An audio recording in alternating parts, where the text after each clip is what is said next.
আসসালামু আলাইকুম রহমতুল্লাহ। সবাইকে পবিত্র মাহে রমজানের শুভেচ্ছা জানাচ্ছি। তো তোমরা যারা বিজ্ঞান ইউনিট থেকে ঢাকা বিশ্ববিদ্যালয়ের এই ইউনিটে পরীক্ষা দিয়েছিলে, তোমাদের জন্য একটা সুখবর চলে এসেছে যে তোমরা আজকে জানতে পারবা যে ঢাকা ইউনিভার্সিটি তোমাদের রেজাল্টটা কবে পাবলিশ করছে।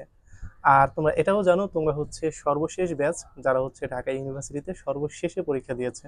অর্থাৎ বি ইউনিটের পরীক্ষা হয়েছিল 25 জানুয়ারিতে, সি ইউনিটের পরীক্ষা হয়েছিল 8 ফেব্রুয়ারিতে, এবং তোমাদের সর্বশেষ 15 ফেব্রুয়ারিতে পরীক্ষা হয়েছিল। তার মানে লিটারালি তোমরা বুঝতে পারছো তোমাদের যে রেজাল্টটা পাবলিশ করা হবে সেটাও কিন্তু একেবারে সর্বশেষেই পাবলিশ করা হবে।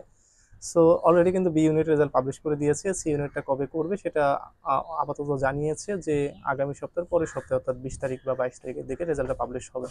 আর তোমরা যারা এই ইউনিট আছো, যেহেতু তোমরা পরবর্তীতে মানে সর্বশেষে পরীক্ষা দিয়েছো, তার মানে তোমাদের লিটারালি তোমাদের রেজাল্টটাও কিন্তু সবার শেষে পাবলিশ করা হবে। অর্থাৎ সি ইউনিটটা দেওয়ার পরের 1 সপ্তাহ পর হয়তো বা তোমাদের রেজাল্ট পাবলিশ হবে। সেক্ষেত্রে দেখা যাবে যে তোমাদের রেজাল্ট পাবলিশ করতে করতে ঈদের পর সেটা করবে।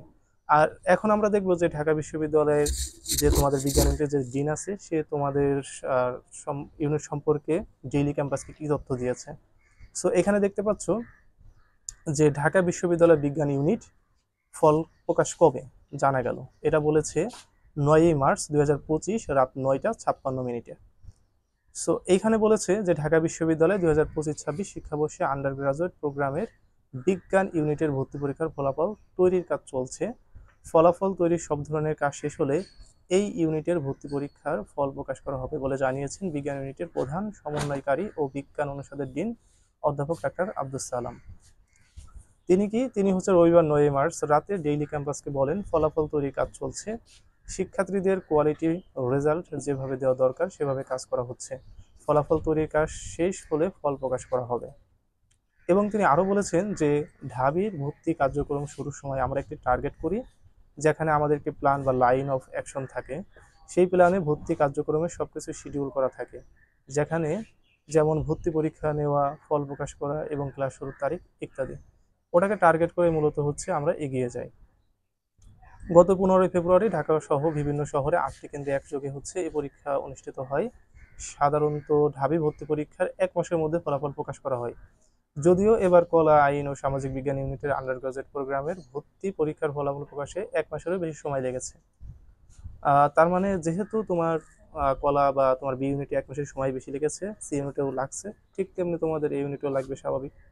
সো দিন শেষে একটা জিনিস বোঝা যাচ্ছে যে তোমাদের ঢাকা ইউনিভার্সিটির যে রেজাল্টটা হবে সেটা কিন্তু তোমাদের ঈদের পরে চলে যাবে, কারণ ঈদের 1 সপ্তাহ আগে সকল ধরনের শিক্ষা প্রতিষ্ঠান বন্ধ থাকবে। সো ঈদের 1 সপ্তাহ আগে কখনোই তোমাদের রেজাল্ট পাবলিশ করা পসিবল হবে না।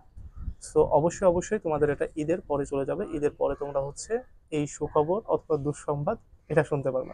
তো যারা ভালো রেজাল্ট করে, যারা ভালো এক্সাম দিয়েছো, তারা সুসংবাদ শুনতে পারবা। আর যারা মোটামুটি একটু খারাপ রেজাল্ট এক্সাম দিয়েছো, তারা একটা দুঃসংবাদ পাওয়ার জন্য অপেক্ষা করবা। সো রেজাল্ট যাই হোক না কেন, জীবনে কখনোই হতাশ হবে না। কারণ একটা জিনিস মনে রাখবা যে জীবনের জন্য পড়াশোনা, পড়াশোনার জন্য জীবন নয়। তোমার জীবনটা পড়াশোনা, তুমি ঢাকা ভার্সিটিতে চান্স পাও নাই বলে যে তোমার জীবন শেষ হয়ে যাবে এমনটা ভাবার কোনো দরকার নেই। মানুষ বিভিন্নভাবে সাকসেস হতে পারে। কেউ ঢাবিতে পড়ে সাকসেস হয়, কেউ যে কোনো একটা নিম্নমানের কলেজে পড়ে সাকসেস হতে পারে। সো সাকসেসের কোনো সংজ্ঞা নেই। তোমরা অবশ্যই অবশ্যই রেজাল্ট পাবলিশ করার পর কখনোই মন খারাপ করবা না। যেটা আসবে উপর থেকে ফিক্স করা, যেহেতু আল্লাহ ভরসা, যেটা আসুক না কেন তোমরা সেটাকে নিজের ভাগ্য হিসেবে মেনে নিবা।